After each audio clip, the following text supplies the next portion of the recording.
গল্পগাথা নকশিকাথার আর একটা ভিডিওতে আপনাদের সকলকে স্বাগত।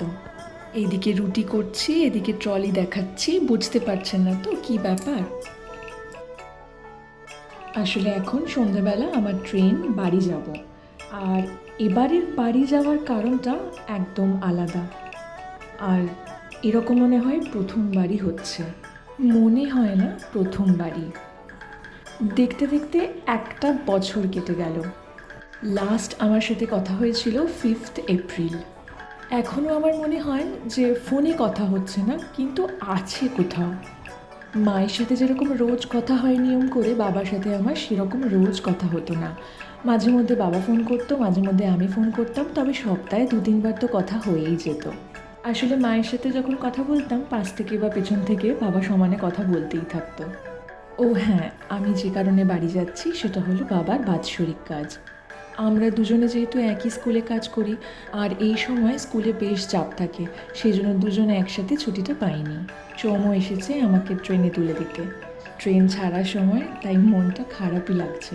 যদিও বেশি দিনের জন্য যাচ্ছি না, যাচ্ছি মাত্র 4-5 দিনের জন্য, কিন্তু তাও এই 4-5 দিন ওকে একা একা থাকতে হবে।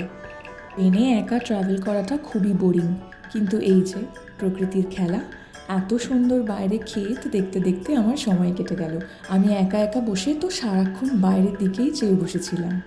রাতের বেলাটা ঘুমে কেটে গেছে, আর সকালবেলা এই দৃশ্য। এই ট্রেনটা প্রথমে উত্তরপ্রদেশ, ঝাড়খণ্ড, বিহার, তারপরে ঢোকে ওয়েস্ট বেঙ্গল। এই ট্রেনে যেতে যেতে এমন এক একটা সিনারি দেখা যায়, সেগুলো মনে হয় যেন সেই ছোটোবেলায় আমরা ড্রয়িংয়ের খাতায় আঁকতাম। পুরো সেম সিনারি যেন দেখতে পাচ্ছি। দেখতে দেখতে হাওড়া পৌঁছেও গেলাম। ট্রেনটা মাত্র 20 থেকে 15 মিনিট লেট ছিল। আমি এখান থেকে আবার লোকাল ট্রেনে ধরে আমাদের বাড়ি মানে বালি স্টেশনে পৌঁছে যাব। বিকেল বিকেল পৌঁছে গেছি, আর সেই জন্য মাকে আর এখানে আসতে বারণ করেছিলাম।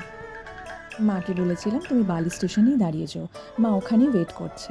এই যে আমি বালি স্টেশনে নেমেও গেছি, দেখি মা কোথায় দাঁড়িয়ে। মায়ের সাথে দেখা হয়ে গেছে। এরপর আমরা এখান থেকে কিছু বাজার করে নিয়ে চলে যাব, কারণ কালকে কিছু জিনিসপত্র লাগবে, যেগুলো কাঁচা বাজার, সেগুলো এখনও করা হয়নি। তবে মায়ের বাদবাকি বাজার মোটামুটি করা হয়ে গেছে। এখন আমরা সবজি টবজি কিনে, ফল কিনে তারপরে একেবারে বাড়ি যাব।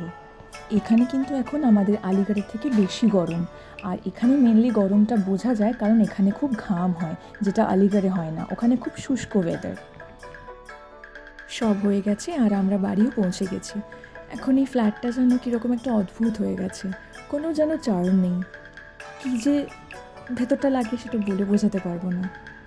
2 দিন থাকবো, কাজ করব, তারপর আবার ফিরে যাব কাজের জায়গায়। আপনাদের সাথে দেখা হবে গল্পগাথা নকশিকাথার আর একটা ভিডিওতে।